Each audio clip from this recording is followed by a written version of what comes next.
Hello, everybody, and welcome back to the 51st episode of the PV Political Podcast. I'm Eshan Pokhrel, I'm Michael Bodeker. and today we're going through continuing the Road to 2024 series, and we're at one of the pivotal moments of American history, almost, the Civil War. So today what we're going to be hitting are the elections leading up to the Civil War, specifically the elections of 1848, 1852, and 1856, and we'll do a episode on the Lincoln years, so 1860 to 64, after this in next week's episode. So just off the bat here, we'll get ahead and get into. There's a lot of stuff to cover here, but you want to say the whole theme of these elections are going to just be everyone knows that there's something's brewing, and you can just see in the way that these elections transpire, and I'll explain what I mean more now. So 1848. We had Zachary Taylor, the Whig, against Senator Lewis Cass, a Democrat, and former President Martin Van Buren running with the Free Soil Party. This is the last time that there's the Republican Party doesn't exist here. This is the last time that Democrats or Republicans don't win the presidency, actually, in 1848. And it's little interesting. I think everybody when you study history or whatever kind of forget Zachary Taylor was president, and honestly there's a pretty good reason for why. So he was nominated by the Whigs over Henry Clay, who had ran for president 3 times at this point, General Winfield Scott, who ends up running for president in the next election, and then former Secretary of State Daniel Webster. Millard Fillmore became the vice president on this ballot or in this nomination process. But I was saying Taylor is pretty forgettable, and that's just because he didn't have really any political positions. He was a general. He was a major general in the Mexican American War, and he just kind of existed. It's kind of fascinating. He literally had no policies. He just wanted to preserve the Union, and that's where we were at that stage in the country. That's really the only thing that mattered, it seemed like. So, what are your thoughts on Zachary Taylor, Bodeker? Man, I would say a better American than a president, but that's not really his fault. Just kind of there. There's a lot about him not having political opinions. He did have some, against the expansion of slavery, favored low tariffs. He was against Jackson's destruction of the National Bank, which we talked about last episode in 1836. So he did have some positions, and so he was able to, I think the Whigs really courted him and convinced him that the Whigs were the way to go, because he didn't really identify with any of the major parties. Kind of almost reminds me of a 19th century, Dwight Eisenhower.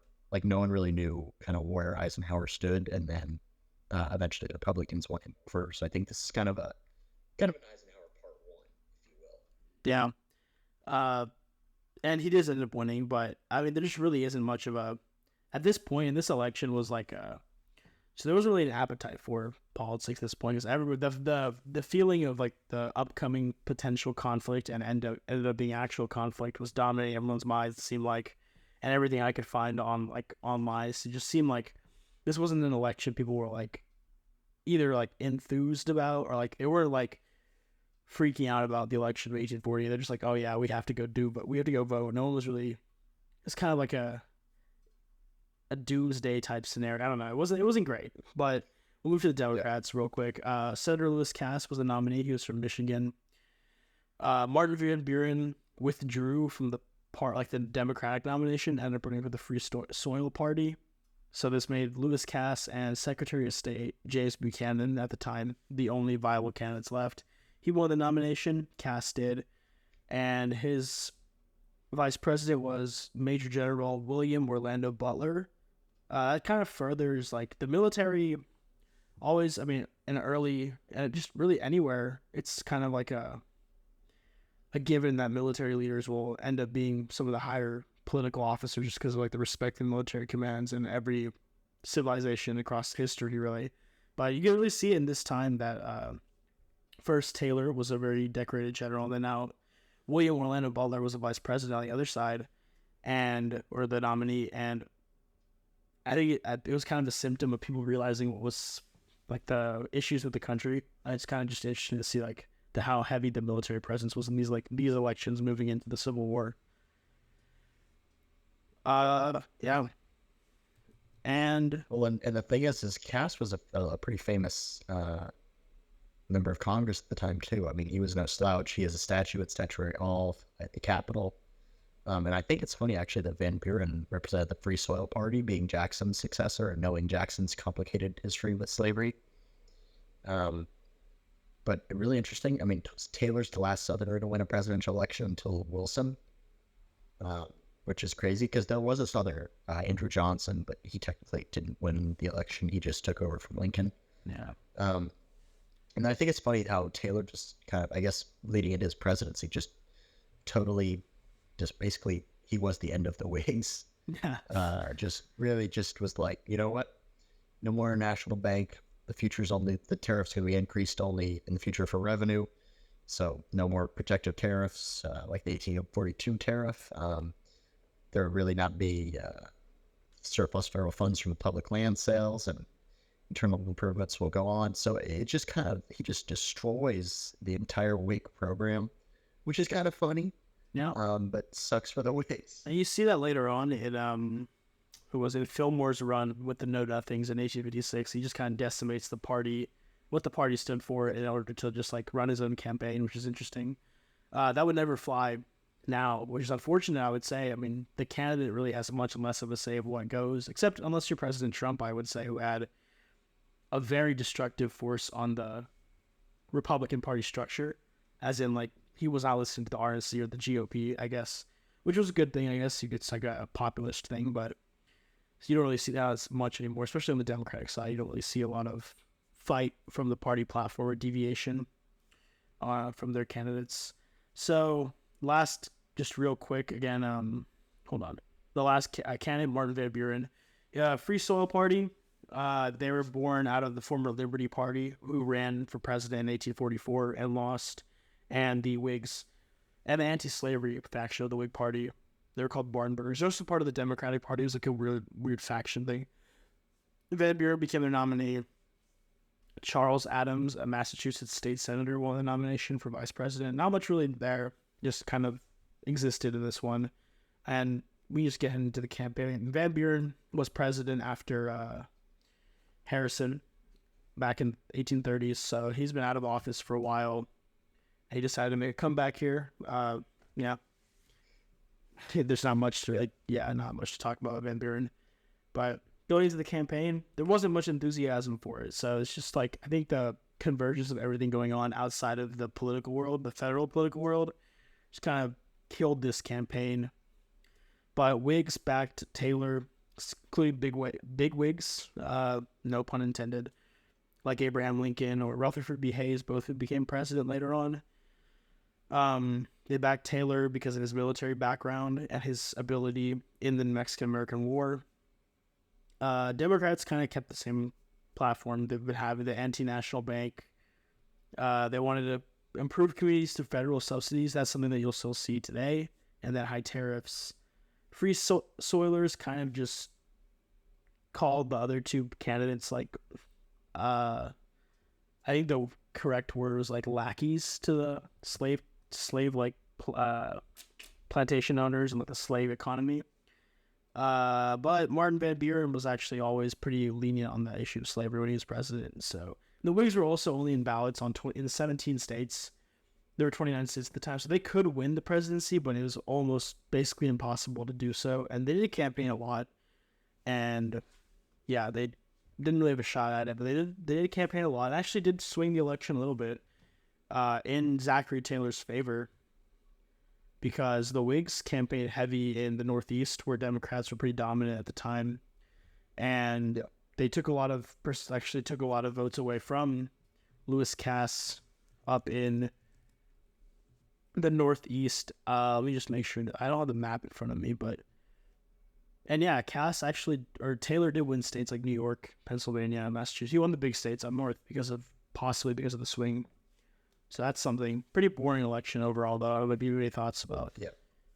I think Van Buren really swung this. I mean, 10% of the popular vote, and I think a lot of that would have gone to Cass. So I think we have Martin Van Buren to blame for not President Lewis Cass, in my opinion, at least. Yeah, well, I mean, yeah, I guess this is actually, I would agree. This is one of the few elections where a third party actually swung an election, I think, because like the camp, they targeted the Northeast specifically, and it led to Taylor winning New York, Taylor winning Massachusetts, Taylor winning Vermont, New Hampshire, New Jersey, Delaware, Maryland, all of it. Which, I mean, and New York had 36 electoral votes at the time. It was like the big one. We're trying to find the breakdown of states. In New York, Taylor. So it's by state. Here we go. Yeah, Taylor won 48% of the vote.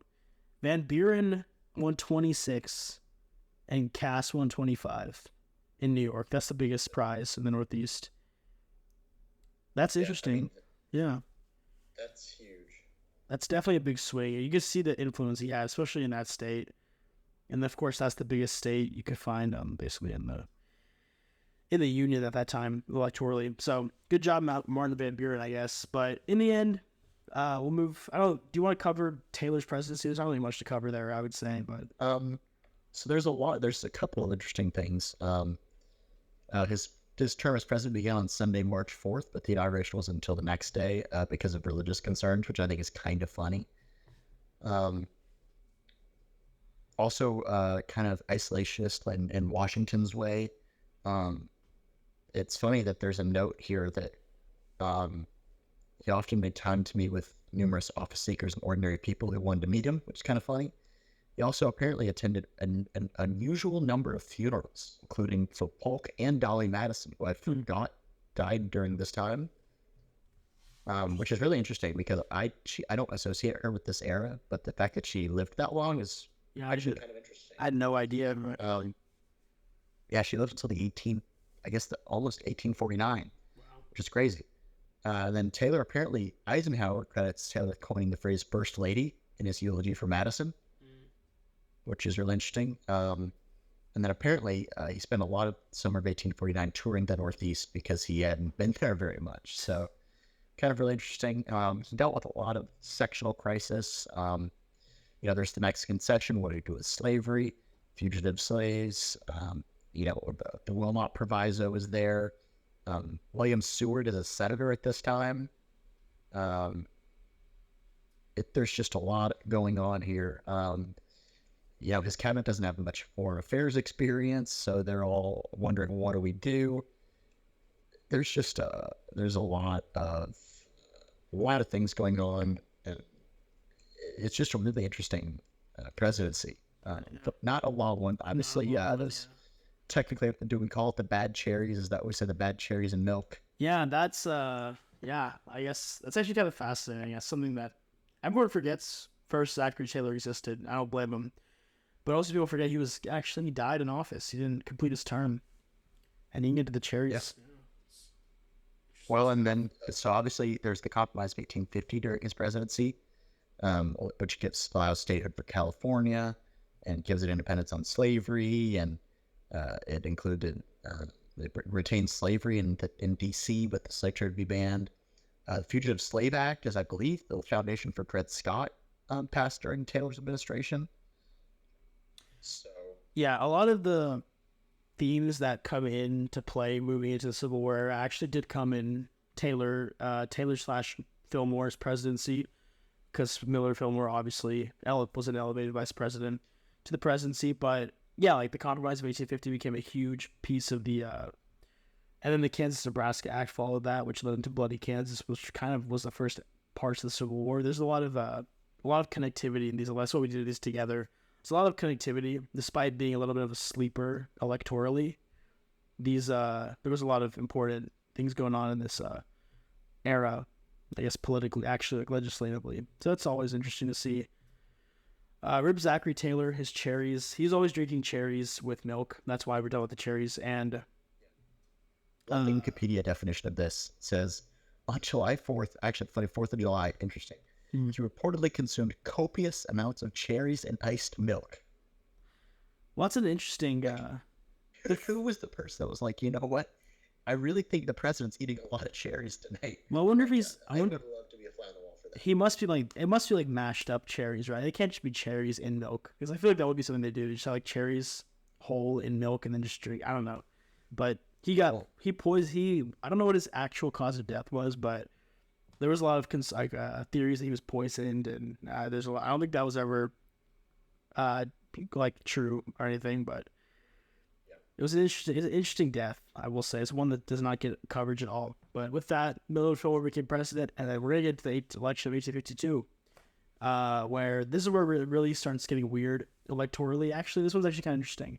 So we had Senator Franklin Pierce of New Hampshire, formerly a senator. He wasn't senator at the time. And General Winfield Scott, who ran for the Whig Party, or ran for the he ran for the Whig Party nomination last time around, but didn't win. This time he did win. And this one's actually kind of fun to talk about electorally because it was very messy. So the Democratic side, especially.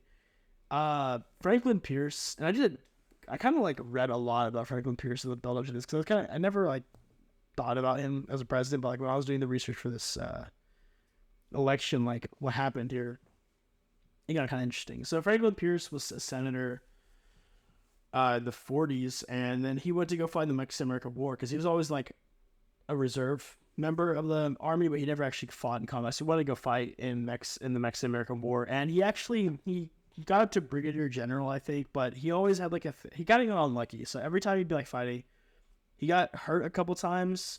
There was always kind of people making fun of like him. I think he passed out at one point because of like pain or something. There's like a lot of people had like doubts about him as like a fighter, but he still got promoted and stuff. And then he came back, and he wasn't intentional. Like he was actually wanting to run for president. He didn't run for the nomination. So in 1852, the Democratic Convention it took 49 ballots to decide who they were going to nominate to be president. At the beginning, it was between James Buchanan, the former Secretary of State, Senator Stephen Douglas, Illinois. He'll come up later on in the Lincoln years, of course, famously. Secretary of War, William Marcy, and then Lewis Cass, who was a presidential nominee last time around. So these four were duking it out. Buchanan tended to be the lead, with Douglas kind of preventing him from becoming the nominee. Probably for the better, honestly, as we'll find out. But 35 ballots in, that's when some delegates from the Douglas camp started just voting for other people, just to show that they weren't going to go away, and that Buchanan wasn't going to win. So they started voting for people, and Pierce's name got into the mix. On the next ballot, Virginia, their delegation fully threw their support behind Pierce, followed by New Hampshire, and then followed by Maine. So he's from New Hampshire, obviously. And a lot of New Hampshire leaders actually wanted him to run. I didn't mention that, but they were quietly like trying to get him to run. But until Virginia actually cast their support for Pierce, everybody else followed. And after the 48th ballot, so a pretty influential congressman, James Dobbin, I hadn't heard of him before, I will say. He's from North Carolina. He endorsed Pierce with a really like big emphatic speech, apparently. Next ballot, he won big. So he became the nominee. Our senator, William Rufus King, was selected as vice president as like a kind of an appeal to Southern Democrats to unite the party. William Rufus King, he was from South Carolina. I think he was a representative from South Carolina, and then he moved to Alabama. The senator from Alabama. Rufus King is the highest office holder from Alabama in history. So I think we've had a Supreme Court justice. I believe we've had one. Hugo Black. Hugo Black, yeah. Hugo Black, yeah. And we've had a Supreme Court justice. We have an AGs. We should have an AG right now. I think Doug Jones should have been nominated over Merrick Garland, but I'm biased. But Rufus King was vice president, and he was selected vice president because of really just to unite the party here. On the other side of the Whigs, easy nomination. There was no contest. Winfield Scott won. But going into the campaign, actually, hold on. What do you think about the ballot poll? What do you think about that whole, you have any thoughts about the whole Pierce coming into the race? Well, Winfield Scott, I think it almost seemed like everybody was starstruck, and there are all these stars in the party, and they couldn't agree on who, and so they finally offered somebody else. They're like, you know what? Sure. And that just worked. I think it's really interesting, though. Yeah, It took 49 ballots to figure it out. They were probably all so angry. Yeah. I can't even imagine something like that happened today. oh man, it could. It could. Speaker of the House, and everybody was losing their minds. We could get 49 ballots for presidential. and Crazy. I don't think we'll get 49 ballots at anything, but we could easily get a couple ballots for president on the Republican side. I mean, it's a possibility. Yeah. Delegates wise, yeah. But anyways, that was the race, Pierce versus Scott. The campaign was another very boring campaign because this is the thing about the time, and it's just something that you can like. It's just a theme of the time. Like no one had policy differentiate. Like there was no real policy differentiation. Differentiation. I don't know, because you couldn't be completely anti-slavery if you were going to want to win the presidency, but you also couldn't be like pro-slavery to win the presidency. You definitely couldn't be pro-slavery to win the presidency. There's no shot. You could have an anti. There's always like the middle, and both of these parties, the Democrats and the Whigs, appealed to that middle, Missouri Compromise, whatever that solution. There wasn't any actual campaign. Like there was no policy. Pierce never campaigned personally. Pierce was kind of like, he let everybody else do the work for him. He wasn't really, because like he wasn't even running for president. They kind of just picked him. He wasn't really like too invested in the campaigning, and it seemed like there's a need to be invested in, because I mean the policies were about the same, and it came down to a popularity contest. Winfield Scott did campaign. However, Winfield Scott and the Whigs in general, they're already collapsing at this point. But Winfield Scott was also apparently a terrible public speaker, which if you're going to get out there and talk, then you got to be good. And not being good definitely hurt him. And again, he had the military prestige. It's one of those interesting things. He was a military figure. It's probably why he got the nomination in the first place. William Seward did support him in the nomination process for future Secretary of State, yeah. But, I mean, pretty boring election. Results-wise, Franklin Pierce blew away. I think it just came out of the Democrats having a better party structure and everything. But they also didn't just blow away they blew away everybody in the election itself, not just presidentially, but they controlled all three branches of government. Franklin Pierce won 254 electoral votes. Winfield Scott won 42. Not a good showing for the Whigs. This kind of killed the Whigs. This did kill the Whigs. This is the end, right? Yep.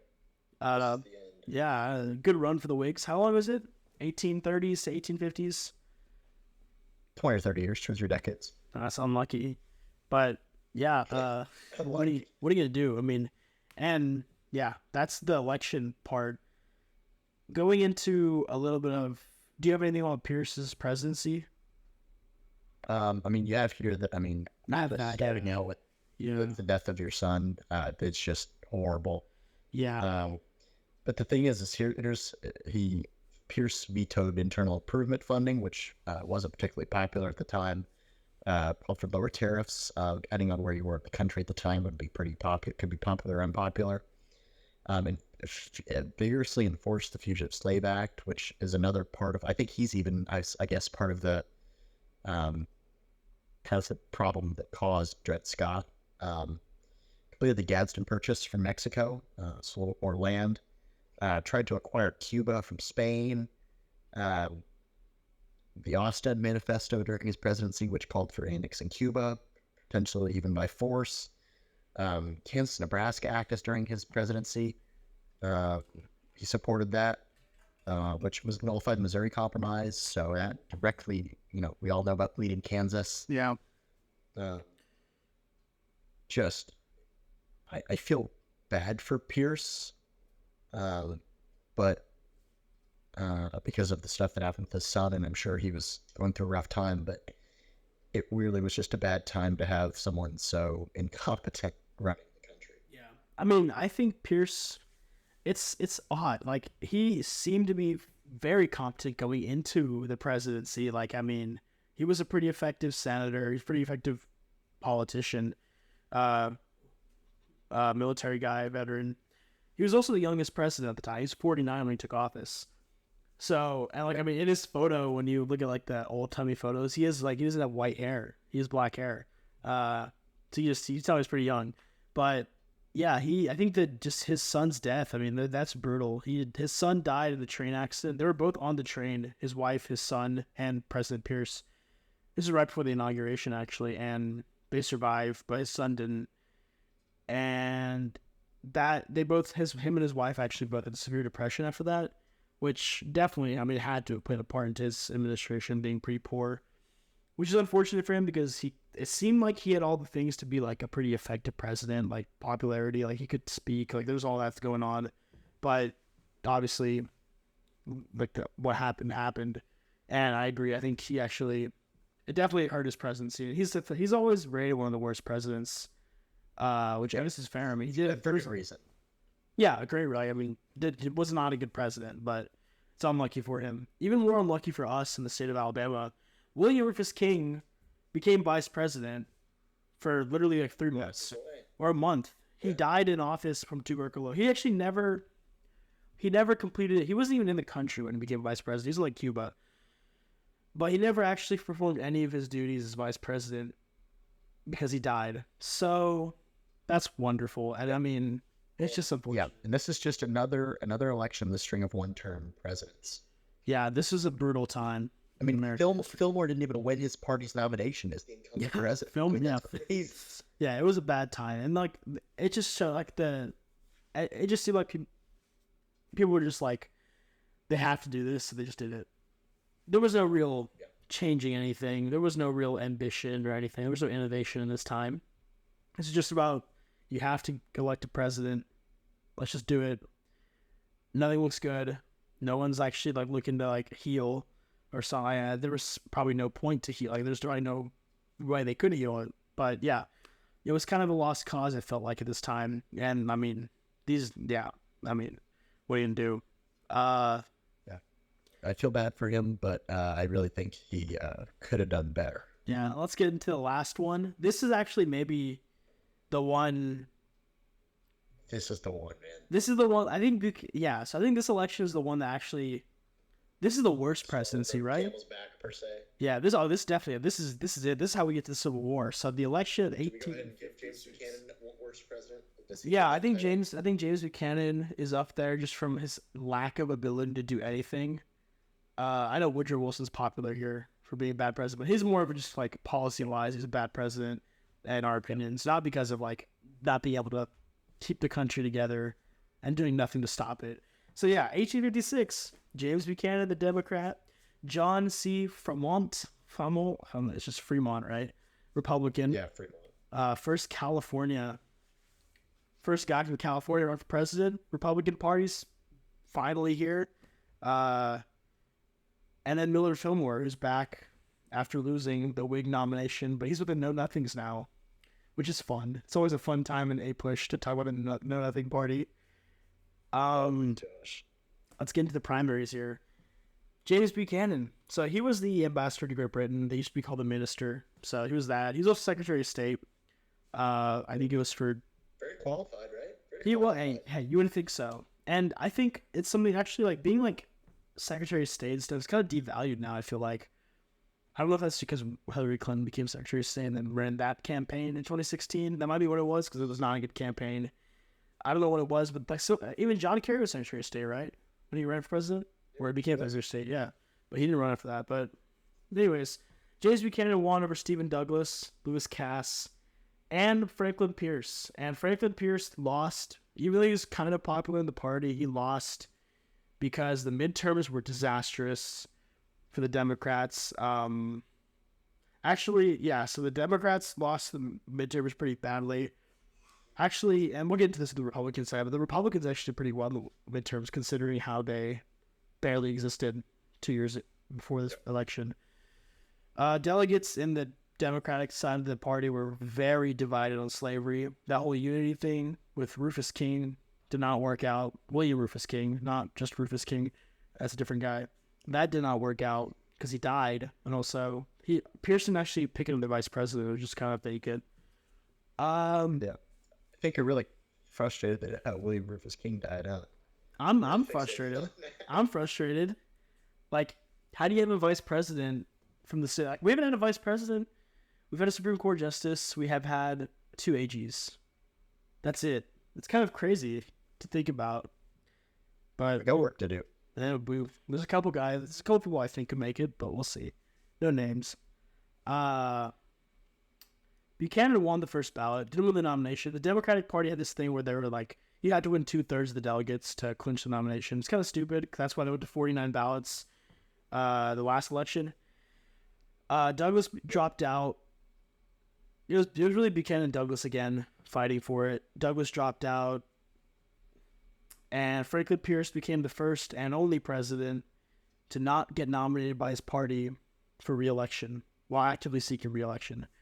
So that would be like if President Trump was president and then 2020, Bill Weld, who ran against him, beat him in a delegate battle, which wouldn't have happened, but if it did, Franklin Pierce became the first president to lose basically a primary. So sorry, Franklin Pierce. That was the end of his political career for the most part in the high office. Let's go to the Republicans. The Republican Party is actually... See, the Republican Party, they're new at this time. And this is a further divide into the country because the Republican Party is basically an anti-slavery party. Which, like we said earlier, you couldn't win an election by just being anti-slavery because you didn't win half the states. But they did it, and they were actually pretty good. So they formed in like 1854. So they formed 2 years before this election. They won 13 seats in the House in the midterms that year. Not bad for a small party. And then the next year they won 3 governorships, which is pretty good. I mean, that's not bad at all. That would be like No Labels starting a party last year, winning 13 House seats, winning 3 governorships this year. Not bad at all. They had a pretty anti-slavery platform. They wanted to expand the Transcontinental Railroad. They wanted congressional sovereignty and territories. I don't really know what that means. I think that's, do you know what that means, Winnie Chance?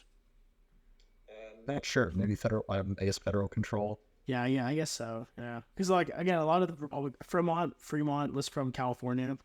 And California was the only state west of the Mississippi. Or not west, but, like, out there. Because these are all territories over here in the west. So maybe that's something about that. And then a weird one, but it was on the policy to end polygamy in Mormon settlements. I don't know why that was like the big one. That's a big one, right?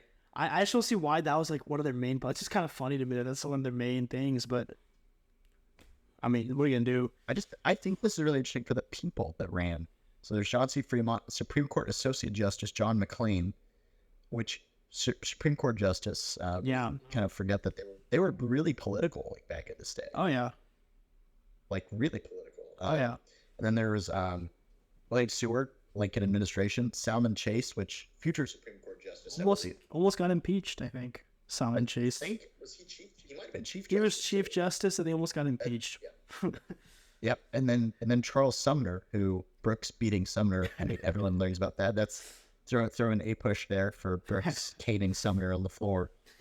But just Sumner ran to this, but he wasn't obviously fit to run for president after being. The quote is here: violently assaulted on the Senate floor. I think that's an understatement. Yeah, and then Seward and Chase withdrew. McLean became the vice president pick, and there was actually a lot of Supreme Court justices running for president. There were, I guess it wasn't as broken up. Like, you could be a politician and go into the Supreme Court. Like, nowadays you don't really see a lot of former, I guess, Gorsuch, but like you don't see a lot of guys go from like political. Like from the House to the Senate and to the Supreme Court as much anymore. I think there's too much blowback in this. Yeah, I mean, it makes sense to keep it separate. I mean, that's the whole point, right? So, yeah. So Fremont, senator from California, he was a very big figure. I don't know why. He just seemed like a kind of like a new guy. He's kind of like new blood. I don't really know much about him. I must confess. I show that California has a cool flag, the Bear Flag Republic. That was a big thing about Fremont. I think he kind of championed that, actually. So, pretty straightforward process for them. The Know Nothing Party, I think this is everyone's favorite party just for the name. Millard Fillmore, this is actually like the remaining Whig party, basically, is how you can look at it. But Millard Fillmore was the nominee. Millard Fillmore actually didn't know he was chosen to be the nominee. He wasn't even supposed to be running for president. Someone kind of threw him in. he was out of the country, and he actually, no one had talked to him about him running for president. He kind of literally just figured out about it. And he wasn't even a know-nothing. And the other term for nothing was nativist, because this was a party that was very pro-native, like nativist. Like they didn't want immigration. It was like they're anti-immigration. They're very pro-American workers, very like pro-nationalization, pro-nationalist. Despite that being the case, Fillmore basically completely turned this on its head because he wasn't a know-nothing or a nativist, whatever. And he just talked about national unity. So he actually completely did like a 180 on the platform. He didn't even talk about the platform. So it was like, he just kind of taught, he just did vibes. And actually it worked for him. He was just there. He was just there. He was literally just there. Like, Millard Fillmore was just there. And I think, in my opinion, this is actually another one. This is one of the last real elections where a third party swung it. Maybe not one of the last one, but one of the few real like times you can say a third party swung it. Because Millard Fillmore, he got 22% of the vote. He only got 8 electoral votes. But, because Millard Fillmore wasn't like a pro-slavery, like, he wasn't, Buchanan, that guy, I mean, this dude, he won the election. James Buchanan won with 45% of the popular vote. Fremont won with 33%. Buchanan had 174 electoral votes. Fremont had 114, and Fillmore had 8. I think this is actually one where the Fillmore swung it, simply because I just don't think Buchanan was popular. Like, there's no way, man. Come on. I think Fremont was popular. I mean, Buchanan won California, which is kind of wild. He won Fremont State. Yeah. Fremont won the North. He won the Midwest, Iowa, Wisconsin, Michigan, Ohio, and then New York, Connecticut, Rhode Island, Massachusetts, Vermont, New Hampshire, Maine. Yes. Yeah. And then, so those middle states, the Illinois, the Indiana, Missouri, Kentucky, Virginia, Pennsylvania, New Jersey, they all went to Buchanan. I think those could have went to Fremont, honestly. I really think that this one was another one where it was swung. And this one, it was swung, and it really screwed everybody up, historically speaking. So what comes next? Well, what do you think about this one? Yeah, just a crazy election, and honestly, I don't like the consequences of this one. I guess we'll get into the presidency of Buchanan now. This is just a disaster. Let's talk about it. Oh man, this is Dred Scott v. Stan. I mean, there's debates over Kansas. Buchanan tries to get Kansas to join as a slave state. People don't like this. Everyone's dying. Oh yeah, and then the Panic of 1857 hits. That's awesome. Buchanan just says, you know what, I'm really just not going to do anything. And by the way, he says, I'm just going to serve one term. So he's pushing off all of these issues to the next election, which everyone knows is going to be the big one. Awesome. Great. Thanks, Buchanan. And it's not even like it's in 1860, which we'll talk about. No, hold on. Then Buchanan refuses to confront the seceded states with military force. What is he doing? Can I say that Buchanan said he was going to serve one term because Pierce did, while Pierce actively lost the nomination for his office. So it wasn't like Pierce just didn't run it yet. Pierce literally tried to run and failed. And Buchanan saw that, he's like, oh, no, he just chose to do one. It's so frustrating. Oh, man. What a mess. Yeah. Just what it, like, just was to, like, we're not going to confront secession with force. We're just going to buy it. I mean, okay, Buchanan also... What are we doing? They leaked Dred Scott to Buchanan. What is going on? They leaked the Dred Scott decision to Buchanan, and he referenced it in his inaugural address. Buchanan said that the slavery issue would be speedily and finally settled by this. How do you, like, what? First thing, that's not even like a diss on Buchanan. That's like, what is going on there? What is happening? I mean, like, everybody got freaked out when the Dobbs decision in 2022 got leaked early, which I guess it's obviously not to leak Supreme Court because you saw what happened. But I mean, oh man, and there's just this is the first Kansas that's super famous. I think this is just such a disaster. The Utah War. What is this? Okay, Bleeding Kansas. 1858. The Lincoln Douglas debates happened during this time. Yeah, this is bad. That's another big one. The bleeding Kansas we should probably talk about a little, because like this is like something that comes up, but like it's not really. I think Bleeding Kansas is like the first battles of the Civil War. I think so too. not a great thing to. Let's what is it? So it's like basically there's protests in Kansas because I don't know. I actually don't really know much about Bleeding Kansas. I'm gonna just say what I can find real quick. Well, it's popular sovereignty. I mean, they basically said that they would be able to vote, and then everyone starts moving there. People from Missouri are going there, people from the surrounding states. That's true. Pro and anti, and they're just fighting. They're just fighting it out. Oh, yeah, because, like, It's just so toxic. the government there, led by Lecompton, it's in Lecompton, not anymore, but this is like, there's dueling governments in Kansas, and they basically had a referendum which basically allowed, it was like, do you want slavery or not? Meanwhile, Topeka had a government, and I guess they did the same thing there. There's a lot of mess going on here. Ended up being fights, like you were saying. People were coming in. It was a mess. And this is just like, this is before the midterms. So, people are seeing this. People are wise. Eventually they saw it. Going into the midterms, Yep. I mean, I don't know what happened. Let me look this up because we were very unprepared. Republicans pick up a decent amount of seats. Yes, they did. In those midterms. And for the record, Republicans have existed for 4 years at this time. This is the second midterms we've ever had. They won 6+ seats in Pennsylvania. They gained in almost every state. The only states that didn't gain Republicans were Georgia, Missouri, Wisconsin, and Michigan. Everywhere else, Republicans gained seats. I mean, it's crazy. William Pennington became Speaker of the House, first Republican speaker. I mean, it was crazy. It's Buchanan. Oh man, it's just a disaster. We could spend literal hours on Buchanan's incompetency and ability to just realize that he did not want to serve as president and wanted to pawn it off to the next guy. And it's just crazy. I don't know. I mean, he was focused on foreign policy. Like, what's going on? Like, and then, or like, following the 1858, Jefferson Davis, who was a senator at this time, wanted to pass a federal slave code. Forget about that. Senator Jefferson Davis. That sounds really weird. Davis. Just, and then guess what happens after this? John Brown's raid in 1859. Yeah, like, that's super famous. There were literally Civil War acts That's going on. a disaster. There were actual Civil War acts going on like at this time. Like, I don't know. What was he doing? What was he cooking?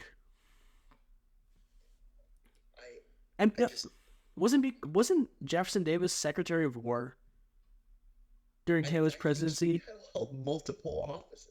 During Buchanan's presidency, Jefferson Davis was definitely in the cabinet. I don't know where he was. I think he was Secretary of War. Yeah, he was Secretary of War. Well, okay, he was. No, it was Pierce. He was Pearson. Alaska as a colony for Mormons. Oh man, jeez, what a mess. The Buchanan administration. I mean, it's crazy. It's crazy that Buchanan. I mean, he knew what he was doing. I mean, it's just funny to me that he was like, I'm not gonna run for re-election because Franklin Pierce didn't serve more than 2 terms.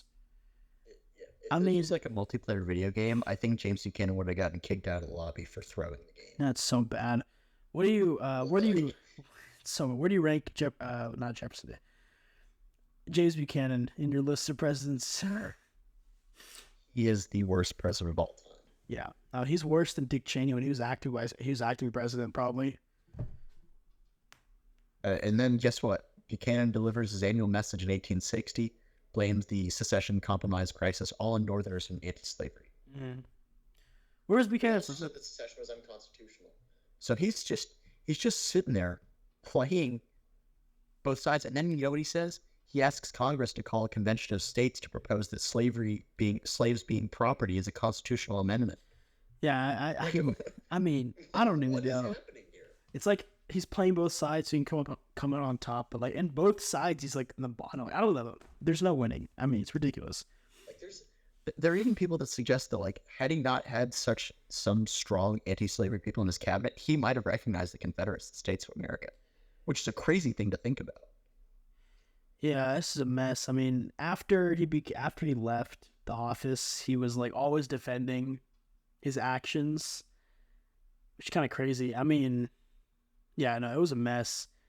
Five his former cabinet, all of them refused to defend him publicly. They were just no. But sadly for him, and I guess sad, it's always sad when someone dies, Buchanan kind of took the backlash to his horrible presidency too closely, and he got depressed. And then that's not why he died. He died because he caught a cold. That's I mean, like, what? What are you gonna do? Died in 1968 or 1868.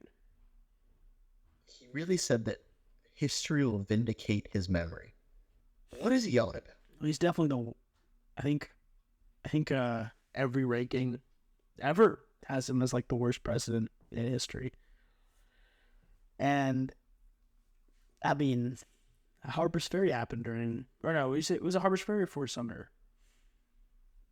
Fort Sumter was the initial, I would say. Fort Sumter, yeah, that happened during his presidency. Harper's Ferry was John Brown. Yeah. It happened during his presidency. Like, come on, I don't know. I mean, it's just a mess, and there's just so many disasters in Buchanan. I mean, just an absolute calamity. Yeah. Well, look at his photo. Looks like he knows what's up. Like he knows what he's doing. Look at him. I don't even want to look at him. I get sick to my stomach. It's bad. Okay, well, this is what leads into the Lincoln years. Yeah, well, yeah, the Lincoln year. I don't know what I was going to try to say, but yeah, the Lincoln years. This is the overall themes of this there's not much to separate these three elections. Everything was about trying to keep the country together with duct tape, or like not even duct tape, just regular tape. There's no policy. No, there was no policy going on. There wasn't any deviation because everybody was like talking about unity. But those things that in that first, go ahead. Sorry. No, and it just keeps getting progressively worse. 1848, everyone's just kind of there. 52 is a disaster. 56 is unbelievably horrible, and then 60 happens, and it's just the bomb that needed to go off. Yeah, and I mean, even that you can see like. We wanted to cover all of these together because you can see the actions and like the Compromise of 1850. That was during the 1848 cycle.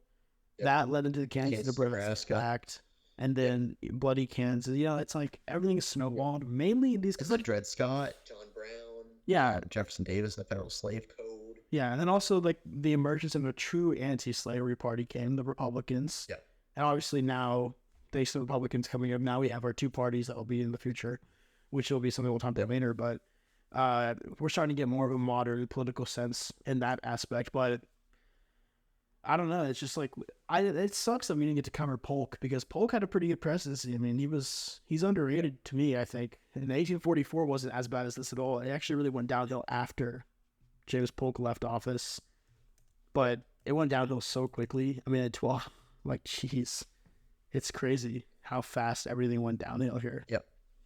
And Buchanan's election was the end of the second party system. Yeah. I believe, so that's kind of the end of an era in American politics. Yeah, after this is two-party system is here after. Well, not no, it is because after this, I mean, there's Republicans, there's Democrats, there's some aberrations. I guess you have like the Bull Moose Party come up, but they didn't really win anything. Via the Bull Moose, you have the Dixiecrats. Yeah, Dixiecrats with Strom Thurmond. You have Ross Perot. You have whatever George Wallace is running with, American Independent or something. Yeah, and then you have the Libertarians and the Greens eventually. Yeah, and we're going to get into all that, but this is the turning point of both the country and this series, I guess, because now we're going to get into all the modern era. We'll get into the Lincoln years next week. That'll be fun. Lincoln was always fun to talk about. After Lincoln, we're going to go. I'll just pull I'll almost pull the schedule less when I didn't do it. So we'll do the Lincoln years, and then we'll get into Reconstruction, and then start moving into the 1900s and moving forward. But yeah, this is I don't know how y'all like this episode. This is like a weird one, but it's something we had to cover, I feel like, and I think we just did it. But hopefully y'all learned stuff. Not really much else to say about it. Bodeker, what do you anything to say? I'm looking forward to this. I'm looking forward to 1876 too. I think that'll be a fun one. That'll be fun, yeah. That's it. Yeah. About everything. This was a blast. It's always fun. These are always fun to do. Now, this is coming out Tuesday, so if you're listening to this past Friday, July 28th, we have kicked off PB election. All of our website content, for the most part, all of our website content will be geared towards informing you, your friends, your family, and the country, as many people as we can get informed about the election, nonpartisan, all about explaining why we're at where we're at. That's what we're doing with this podcast and how this election looks. And I'm excited to do that. It'll be fun. I think there's a lot of potential for nonpartisan news, and hopefully our talented staff and our writers and everybody involved will make a dent in making everybody hate each other less. I will say this is gonna be a heated primary coming up, so I'm excited to work with everybody and move forward. So that's what we're doing now. There's not gonna be any rebranding or anything. Still pppolitical.com.